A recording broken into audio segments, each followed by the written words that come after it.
Finalement, la douche froide, elle a été pour Neymar, et c'était hier.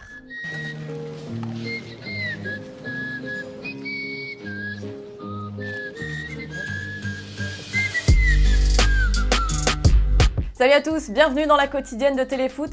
On ne sait pas encore s'il est possible de battre le PSG en Ligue 1 cette année, mais on sait désormais qu'il est possible de ne pas perdre. C'est ce que Bordeaux a démontré hier en décrochant le match nul de partout. Et forcément, à la fin du match, il y avait deux salles, deux ambiances.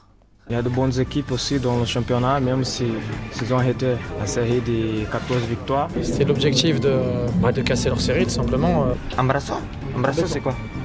Embêtant. Bien sûr, on joue toujours pour gagner. Secrètement, on avait rêvé de les faire tomber pour la première fois, mais on est la première équipe à leur avoir pris des points. Il y avait aussi deux situations, je pense, pour penalty.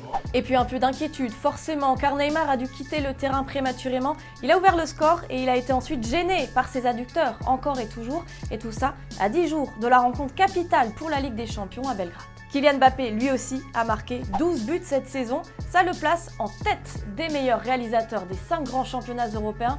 En revanche, d'après Julian Draxler, il y a encore un domaine dans lequel il pourrait s'améliorer. J'attends depuis 2 ans que tu me fasses une passe décisive.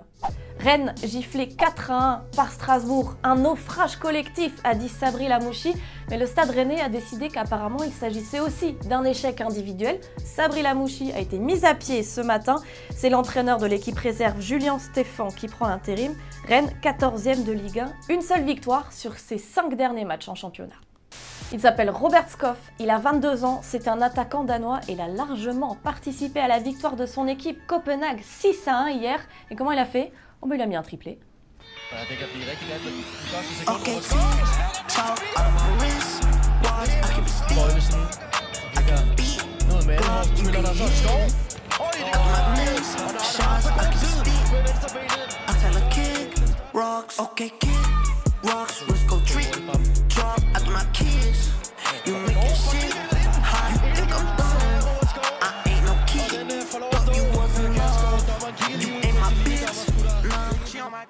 Et qui sait dans les prochaines années si on ne le retrouvera pas dans les nominés du Ballon d'Or s'il continue à ce rythme. En tout cas, pour 2018, le suspense prend fin ce soir.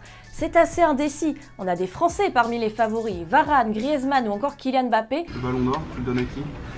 À Kylian. Mais en Espagne, Marca est catégorique. Cette année, c'est pour Luka Modric. Il fait la une ce matin du quotidien espagnol. Ce qui est sûr en tout cas, c'est qu'on va voir la fin de 10 ans de mainmise partagée entre Cristiano Ronaldo et Lionel Messi.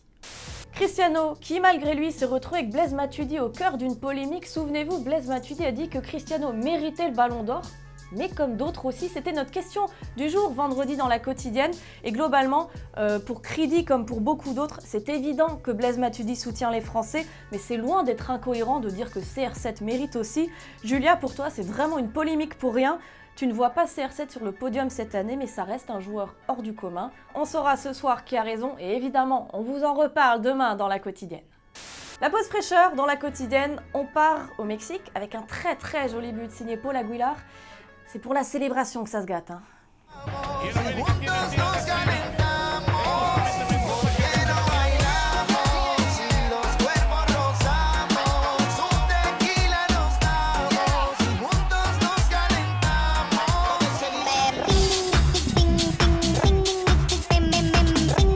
Et en fait, en fouillant un peu, on s'est rendu compte que c'était un multirécidiviste des célébrations toutes pétées. Il a même cassé la démarche bien avant Samuel Umtiti.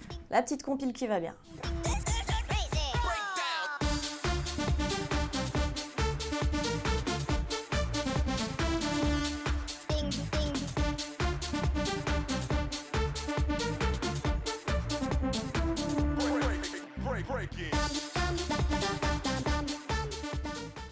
Vous l'avez suivi hier en direct sur notre chaîne YouTube, on connaît désormais le groupe et le calendrier de l'équipe de France pour les éliminatoires de l'Euro 2020.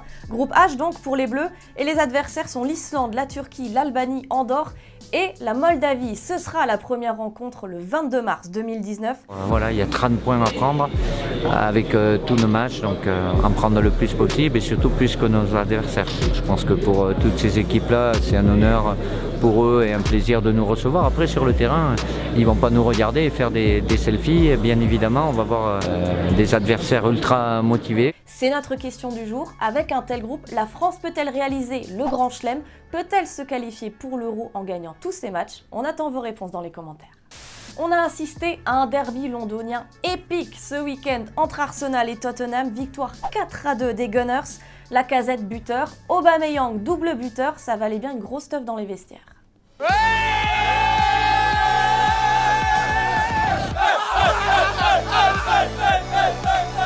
Et comme ça suffisait pas, ils ont continué sur le parking avec Matteo Guendouzi.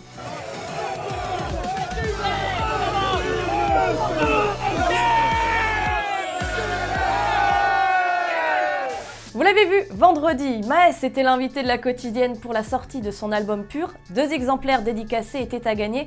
Félicitations à Lilia PSG et à Furkan Gordoga, c'est pour vous. Mais tout le monde là, restez à l'affût, on a d'autres jolies choses pour vous cette semaine. En attendant, c'est la fin de la quotidienne. Je vous retrouve demain avec grand plaisir et on se quitte évidemment en images et en musique. Ciao ciao, à très vite.